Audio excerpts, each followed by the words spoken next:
Hey you guys, what's up? So today I'm going to be doing a video on patience. And if you've ever been in a place where you feel like you're asking God, why is this happening to me? Like, what did I do? Why is this happening to me? Then stay tuned because this video will definitely be for you. Alright, so let me go right ahead and jump right into it. So, over this past weekend, I was getting my hair done. I was doing my hair. Me and my sister was doing my hair, right? And we were watching The Last Holiday. If you guys haven't seen the movie, I'm sorry for spilling it, but I'm about to spill it to y'all. And please excuse my voice because my voice is still gone. My sister graduated over the weekend. HBCU bound. Congratulations. But anyways, I lost my voice screaming for her. So, back to the story. So we was doing my hair, we was watching. So yeah, I'm just going to give you guys a quick overview of what the movie is about. So Queen Latifah was the main character, and she was humbly working in this position at a store. And she was in the food section of the store. She was the cook. That was her department of the store. And she liked this dude that was in her store, but she never said nothing to him. And her friend trying to like hype her up, like, girl, go talk to him. You know what I'm saying? Calling his name and stuff. And you know how you do when you sometimes have to question people and you don't want to say nothing, but your friend just got to be that person to just spill the beans. But yeah, so that was her situation. So one day he came into the store. Well, he was already there, but he was at the store and she had cooked something and he had smelled it. So he came up to her, you know, and let her know, like, I couldn't help but to come over and see what she was making because I couldn't resist the smell. Like, it smelled like my mom's cooking, right? So she like, all right, you know, cool. So she let him try the food, right? And he liked it or whatever. He was like, yeah, it's good, da da da. And in the process, something dropped and she went to go pick it up. When she came back up, she hit the back of her head and it knocked her out. He took her to, I guess they had a doctor in the facility because it seemed like he went up the hall and around the corner or something, I don't know. But he took her to a doctor. And the doctor ended up telling her that she had some form of lesions on her brain. And that it was life or death. And basically she only had 1 week to live. And now she's like wondering, going back and forth, like, what's going on? You know, I was just fine. I only bumped my head. You know, she only bumped her head on a cabinet door. So she's like, what's going on? So the next scene is her going into church. And she was in the choir. She was praising and worshiping. And she just kept asking God, why in heavens me? Why in heavens me? And when I heard that, it just stuck out to me. I'm like, she keeps asking why in heavens me? Why in heavens me? And first let me pause and just tell y'all that she was being so patient in the job that she was in because her boss was rude. He did not really care about them. He was one of those jobs where they all about making money. They don't really care about their employees for real. So that was her situation, but she still came to work happy every day, committed to her job, worked at her job faithfully, and was happy about it because she loved what it is that she was doing there. And they treated her any type of way. So first off, she was patient. She was humble in her position. And she was focused on what it is that she was doing. But she was also seeking the face of God. She was in church. So yeah, she went to church and she was asking why in heavens me. And when she asked that question, it really made me think that it's so, not even ironic, but it's just so crazy how even living this Christian life, even trying to seek the face of God and do the right thing, when some tragedy come along, we find ourselves asking the same question. Why? Why is this happening to me? What did I do that was so wrong? How is that this person, you see the person next to you doing X, Y, and Z, and you know that's not the right thing to do, and you're not doing that. But it seemed like you still catching the heat of everything that goes on. It seems like even when you're walking on the right path, you're still having bad things happen to you. And you're really questioning, like, why is this happening to me? God, why? You know? And what I realize is you're human. It's okay to ask God why. And a lot of people make it like, oh, you shouldn't ask God why, you shouldn't question him, you shouldn't do this, that, X, Y, Z, whatever. But at the end of the day, God is your Father. He wants you to come to him. He wants you to seek him. He wants you to ask him questions. If you don't know, how would you know if you don't ask? It says in the book of Matthew, seek and you shall find. Ask, knock, and the door shall be open. He wants you to ask him questions. Right? Moving on. So after that, the next scene was, she's like, okay, she had this book. And it was a book of possibilities. And it basically had the dude, she had a crush on LL Cool J. His name was Sean in the movie. She had Sean next to her in like their little after married car or whatever. And they were husband and wife because that's what. Do you know how much faith it takes for you to take out your whole life savings and go to a place that you've never been to before based off the fact you feel like, why not? Like, I'm not losing nothing. Why not do it? Why not make this hasty decision and live my best life because I'm going to die in a week, right? That's how she probably felt. So she did that. And yes, I want to point out she had faith to do that. Sometimes when we're in those positions where we feel like it's the end of something, sometimes we really do have to have faith and make a decision. But sometimes having faith is risky. Let's just put that out there. So that's what she did. Let me rewind for a little bit and go back to the fact that she made this book of possibilities, right? She made this book of possibilities, and she had hoped that it would come to pass. But let me also highlight the fact that basically what she did was made a vision board. What we do today, make a vision board, write it down and make it plain, is what God said. Make the vision clear on what it is that you want, what it is that you desire. That's what she did. It was basically a vision photo album of what it was she wanted. If you have any vision for your life or something that you want or you desire, don't pay attention to what the naysayers are saying about your vision. Write it down and make it plain and take it back to God to give you confirmation. So she got to where she was going, and she was happy there. She was living her best life, literally. Like, she went shopping, she got herself some cute clothes, and you can just tell that there was a light within her that other people were seeing, because people were attracted to her. People were attracted to the type of person that she seemed to be to them. And what I realized sometimes as well is when you have a relationship with God, there is a light within you too that other people see.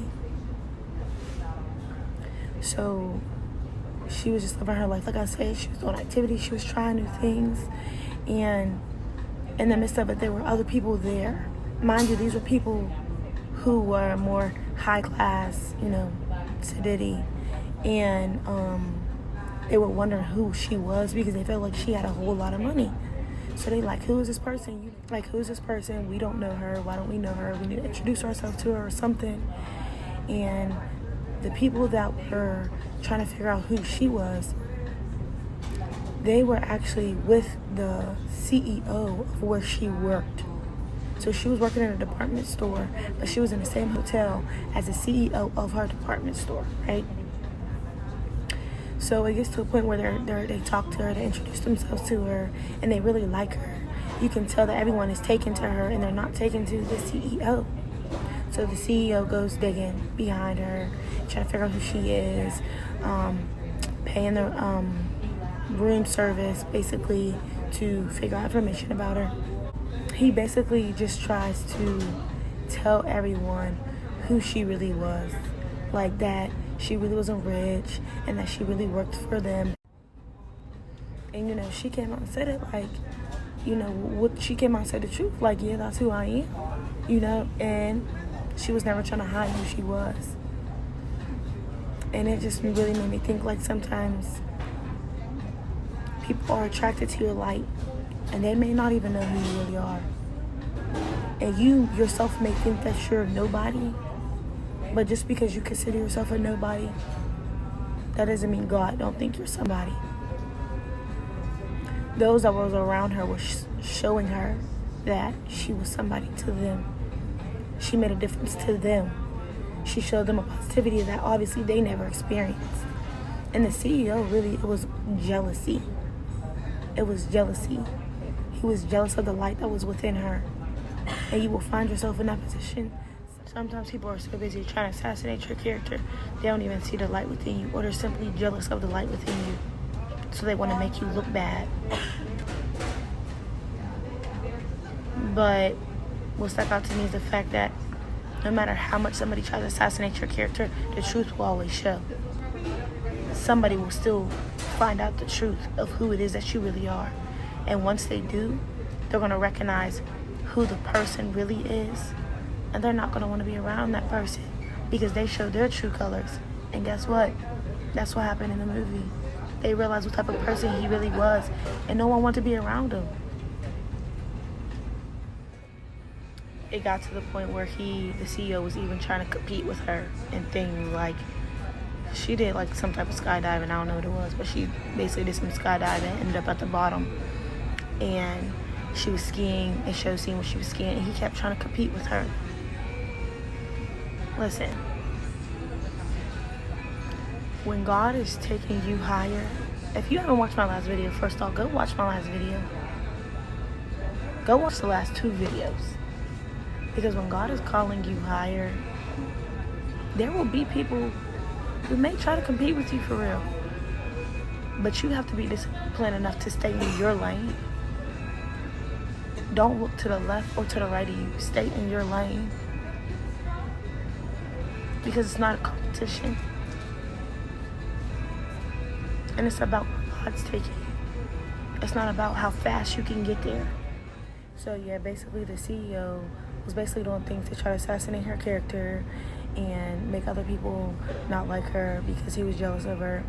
And in the end, they ended up turning on him because they seen who he really was. And he found himself out on the ledge of the hotel that they were at. And she went out there, to go save him and to tell him, get down. I don't know why you're doing this. And like they already knew that he was afraid of heights because he wouldn't even do the skydiving thing that they were doing when he was going to show like he was in competition with her the first time. So she basically told him to get down. In the process of her telling him to get down, Sean, LL Cool J, was on his way to her. He was looking for her. He was searching for her. He was like, like, where's my bag? Because she don't work here no more. And the last thing I know is that she bumped her head and you told her something. Talking about the doctor. So he went searching for her. He went all the way to where she was to find her. And he saw her book of possibilities. But he went all the way there to find her. And he ended up at the hotel just when she was on the ledge with the CEO. And as he came out, he was telling her, get down. He wanted to talk to her and things like that. And she was like, I'm in the middle of something. So he basically just told her, how he felt. And in the process, the lady that was paid to kind of get information and scoop on her, she ended up realizing what was really going on. And she was in favor of her. And she had her facts stating that the CT machine that Queen Latifah went through, it was actually a faulty machine. So that she wasn't actually going to die. She was going to live, right? So just right there, it shows me that man don't have the last say. God has the last say. The doctor said that she was going to die. She even got a second opinion because the doctor that did the CT scan, he did it twice. And he couldn't believe it, so he had another doctor deliver the information to her. So she got a second opinion, but that just goes to show you that, not saying don't go to a doctor, go to a doctor, get checked, check on your health, you should. But at the end of the day, that doctor is still man. He don't have the last say over what God says for your life. He don't. He's not the ultimate healer.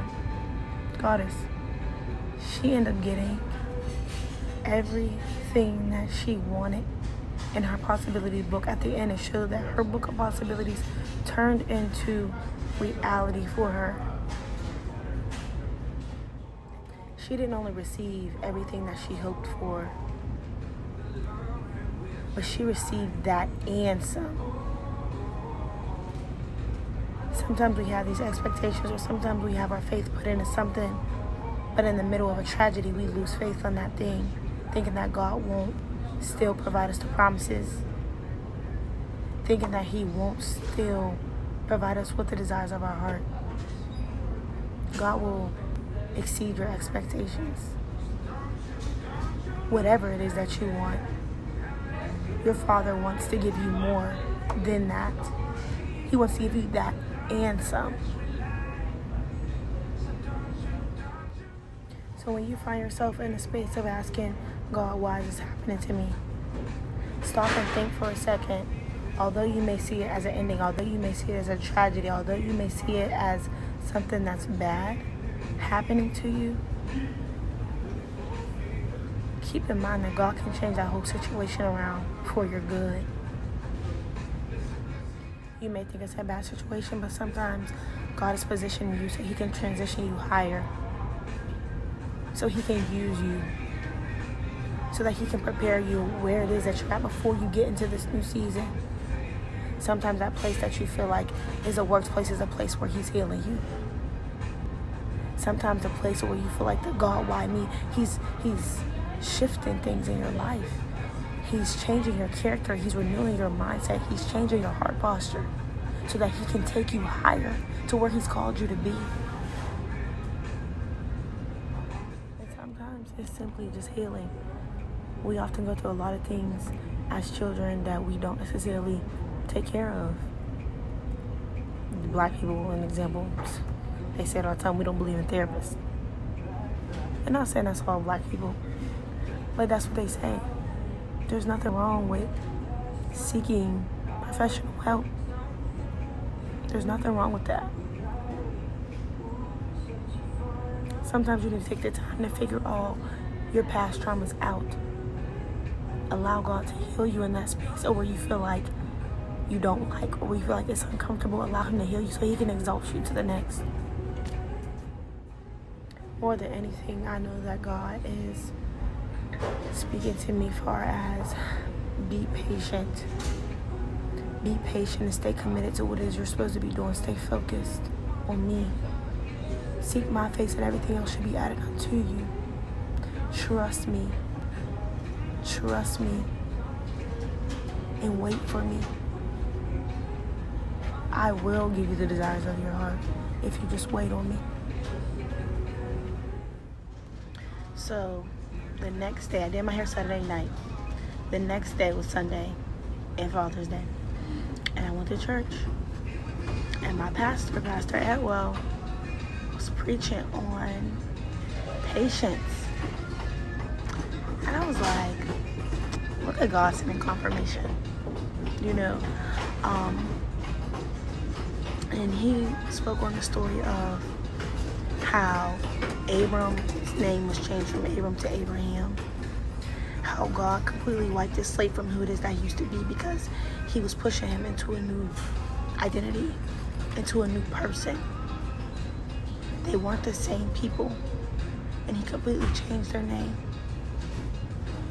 He spoke on the story of David, how David became king, how he went through so many things and he was being patient throughout the change. He was humble. He explained how not only was God working in David, but He was working for him as well to get to where it is that He wanted him to be. I know that right now in this season, God is telling me to trust Him, to have patience and to wait on Him, because He will renew my strength. Listen, I know this all so well because God has promised me things too, and I have yet to see them come to pass. And it's human. We're human too, and not justified. Don't allow being human to justify seeking God's face and knowing right from wrong. I know that sometimes I may grow weary I may grow weary sometimes, but that doesn't dismiss the fact that regardless of my weariness, God isn't still at work behind closed doors. I may not see it just yet, but I know and I have confidence that it's coming. And Isaiah 40:31 has been highlighted to me for like the past 3 months. I'm horrible with scriptures, I told y'all that. However, I do always have like the basic principle of what it was. And I'm working on it. But basically what it was saying was like, wait on the Lord, He'll renew your strength. You will mount up on the wings like an eagle in the sky. You shall not grow weary. You will run and not faint. You know, just letting you know that He'll continue to give you strength while you wait. He'll continue to raise you higher while you wait. You're not in this alone. And oftentimes when we go through things, we feel like we're in this alone, but you're not. Listen, I don't know who this word is for, but it's for somebody. Wait on the Lord, trust in Him. He will renew your strength as you wait. What He promised you, it's not the end. God is a man that He shall not lie. He will not give us something and then take it away. Wherever you are, whatever space you are in, where you're feeling like this is the end, I don't like it here, I don't know what comes after this, you know, you fear the unknown, I'm here to tell you, work hard and work diligently and focus on what it is that God spoke to you. Focus on Him.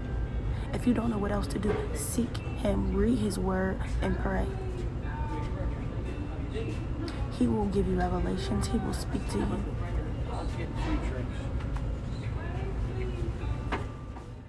And don't complain. Wherever it is you're meant to be, working there.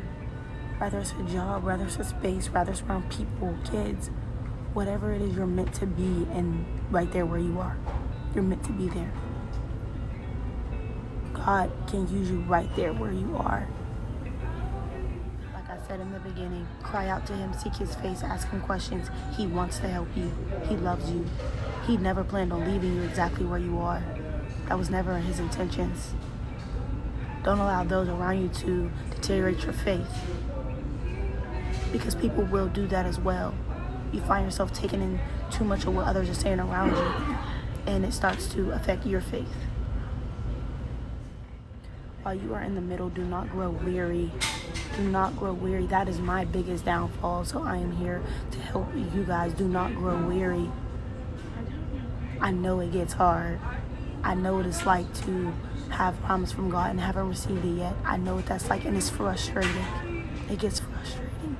You find yourself getting angry with God, asking Him, why? Why haven't I received this yet?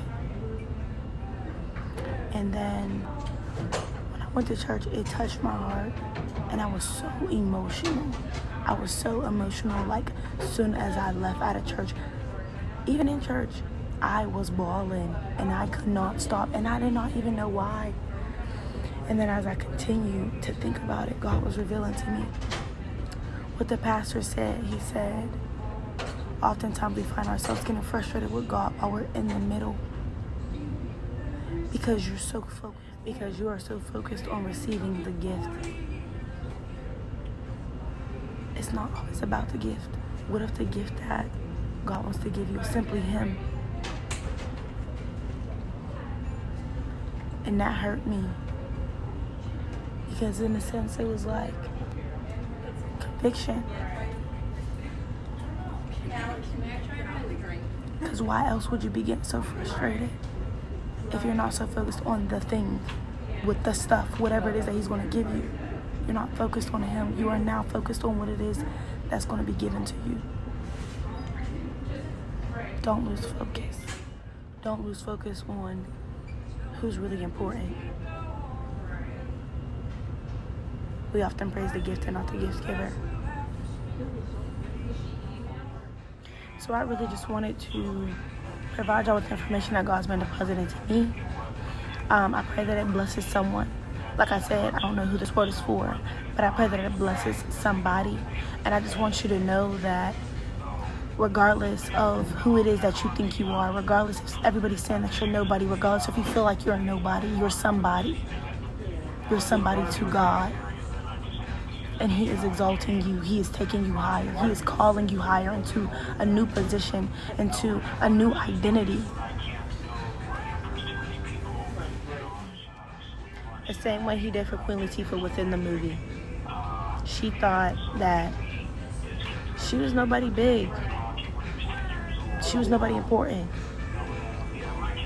But she was. She was. And God turned all her possibilities into her reality. He gave her everything that her heart desired and more. And He wants to do the same thing for me and for you. But you have to trust Him. You have to wait on Him. You have to seek His face and pray and talk to Him. Form a relationship with Him. Don't allow what you're going through to stop you from reaching your blessing. I love y'all. I'll see y'all later. Go back and watch my last videos. If you haven't already, like, comment, and subscribe. I'll see y'all next week.